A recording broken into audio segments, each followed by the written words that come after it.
Chapter 4. Isabella screamed while men fought against her biting teeth, flailing legs and each other to stake claim to what was hers and hers alone. Fear devoured all thought, all hope.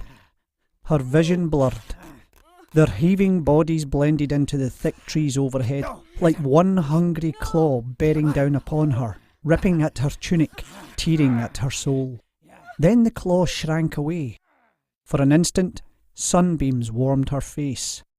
Now is your chance. Get up. Run. Wincing, she lifted her head and gasped as black demons on horseback swung red blades, slaying her attackers. She climbed to her feet and started to run, only to stumble an instant later. She glanced back at what she had tripped over. Her heart seized. Thomas, the young man who had delivered her from her barren home with a message of birth, stared at her with unseeing blue eyes. A pool of blood cradled his head. She squeezed her eyes shut against the horror and jumped to her feet, then bolted into the woods.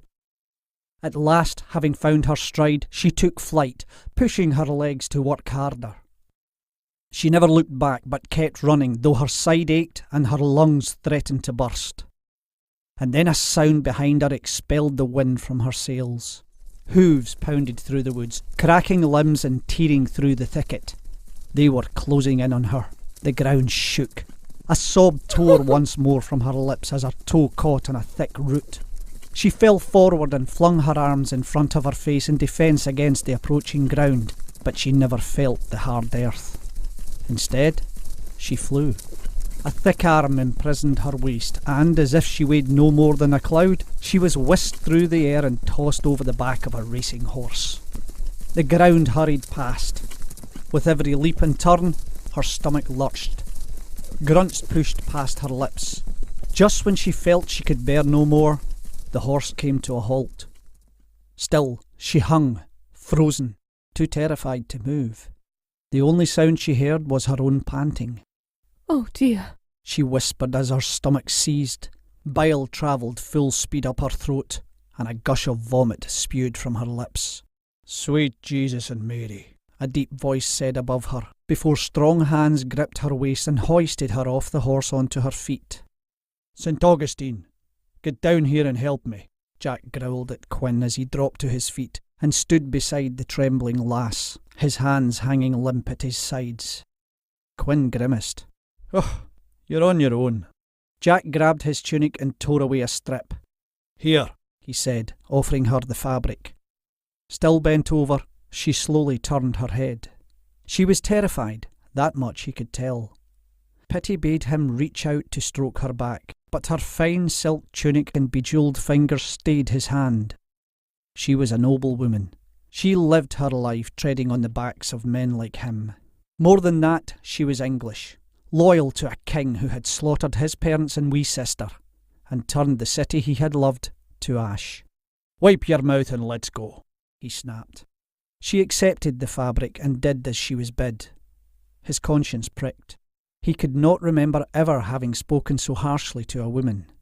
She turned to face him. He was not prepared for her gentle beauty. Pale green eyes stood out in shocking contrast to rich olive skin. Her full lips trembled. He eyed her dirty wimple and wondered after the colour of her hair. She hurriedly wiped her hands before smoothing the cloth over her gown. Her small pert nose wrinkled with disapproval at her slippers, which were steeped in her own vomit. Jack shook his head. The lass had been attacked, nearly raped, and, for all intents and purposes, now had been abducted, and she was fretting over her shoes.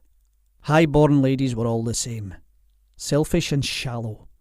With a derisive snort, he roughly grabbed her by the waist and lifted her back up onto his saddle. Then he swung up behind her. Rory brought his horse alongside Jack's and grazed his fingers down the lady's arm. "What are we going to do with her?" Jack scowled, pushing Rory's hand away. Clearly, her beauty had not escaped his brother's notice. Even through his mask, Jack could see the glint in Rory's eyes. "Don't get any ideas, St. Thomas," Jack warned. "'Tis too late for that," Quinn said, shaking his head. Ian drew closer. "He's right though, Jack. What are we going to do with her? Stick to the bleeding code, Jack shouted. Sorry, Ian said. I just don't like this. Neither do I, Jack snapped. He turned to Quinn. What are our options? Well, we cannot leave her here. We could return her home, Ian suggested. Jack rolled his eyes at his youngest brother, even though he knew the gesture would be missed. Do you think we can just ride into Berwick and hand Lord Redesdale his filth-covered princess and ride away once more? No questions asked. Please, my father will reward you for my return. Jack looked down at her. Her eyes darted from masked face to masked face. She trembled in his arms.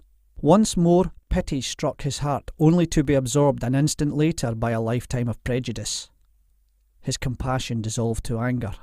You're not part of this conversation. She leaned away from him. But you rescued me, didn't you? Jack's scowl hid behind his mask. Aye, and before that we were going to rob ye. Her eyes bulged wide.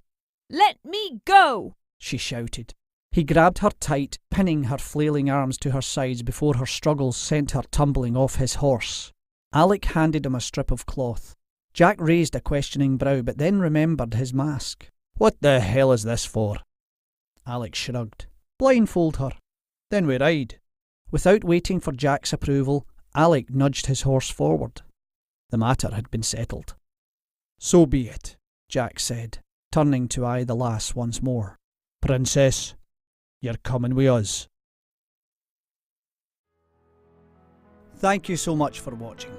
If you would like to enjoy more videos like this one, click the thumbs up button and subscribe to our channel. See you next time out in the Highlands.